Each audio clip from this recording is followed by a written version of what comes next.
मुजफ्फर खान जी, आपका जो गठबंधन है वो दावे तो करता है महंगाई पे बात करने की, बेरोजगारी पर बात करने की, भ्रष्टाचार पर बात करने की, लेकिन आपके ही गठबंधन के नेता मुद्दे क्या उठाते हैं? धार्मिक मुद्दे कौन उठा रहा है? उदयनिधि स्टालिन किस पार्टी के नेता है? क्या ये आपके गठबंधन के हिस्से में नहीं है? का हिस्सा है। क्या मूल मुद्दों से आपका गठबंधन भटक रहा है? नहीं, ऐसा मैं नहीं कह सकता। तो फिर ऐसा बयान क्यों दे रहे हैं उदयनिधि स्टालिन? गठबंधन के प्लेटफॉर्म से नहीं कहा है।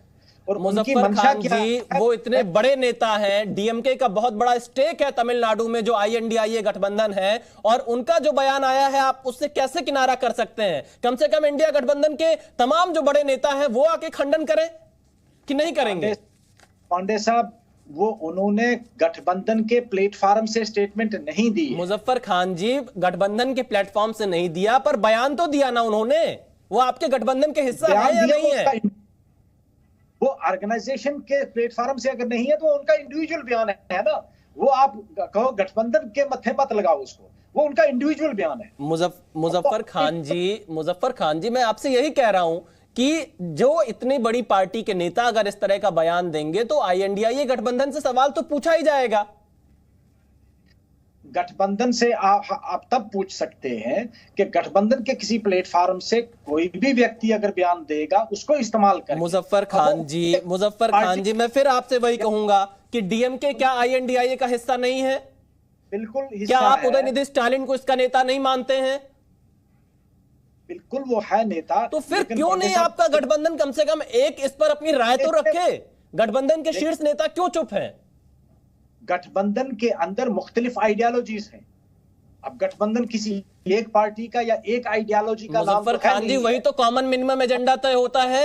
यही तो सारी चीजें हैं। आप किस तरह के बयान दिए जा रहे हैं? ये अभी वो एजेंडा भी तैयार नहीं है। तो मतलब उससे पहले पूरी छूट है, कोई किसी भी तरह का बयान दे दे। मैं आपकी ये बात मानूं कि सभी को छूट है, कोई किसी भी तरह का बयान दे? नहीं, छूट तो नहीं, उसके लिए क्यों ऐसा बयान आ रहा है?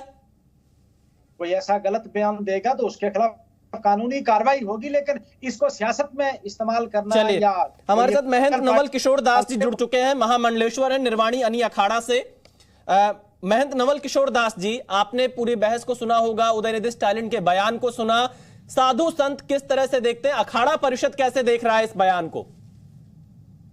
पांडे जी, एक तो हम इस प्रकार के उद्बोधन का कठोर निंदा करते हैं, और मैं पूछना चाहता हूं, जो लोग मंचों पर कहते हैं कि नफरत की दुकान में, बाजार में मोहब्बत का दुकान खोल के बैठे हैं, उनके लोग ऐसा बोल रहे हैं, इनकी हिम्मत कैसे पड़ जाती है सनातन धर्म के विषय में इस प्रकार के शब्दों को बोलने का?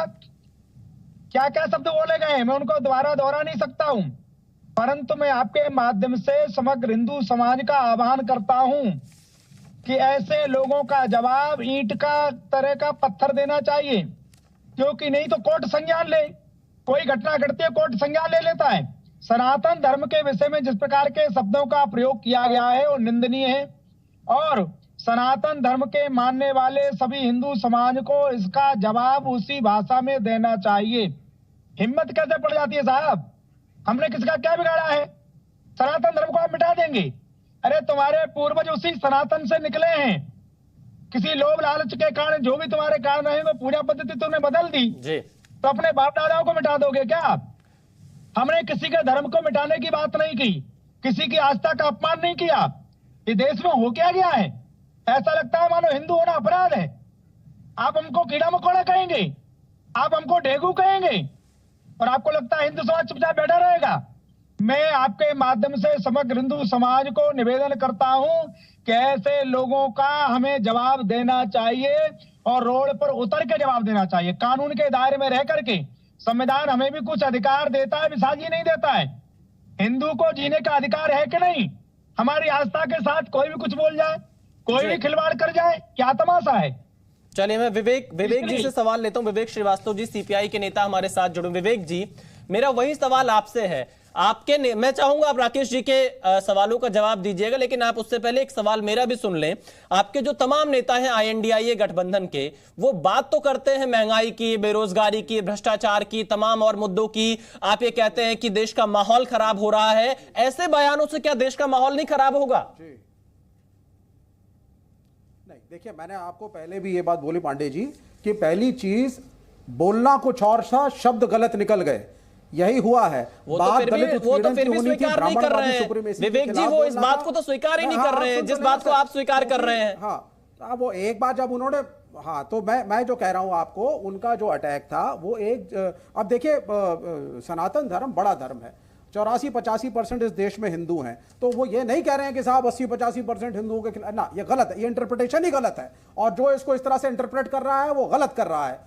उनका बेसिकली जो पॉलिटिक्स है तमिलनाडु की, मैं बार बार कह रहा हूं, हजारों साल से, ये जरा इसका उत्तर दें जो बैठे हुए हैं यहाँ पे राकेश सिन्हा जी, जो आज अगस्त्य मुनि का हमें एग्जाम्पल दे रहे हैं। माइथोलॉजी से देश नहीं चलता है, देश चलता है फैक्ट्स एंड फिगर्स से।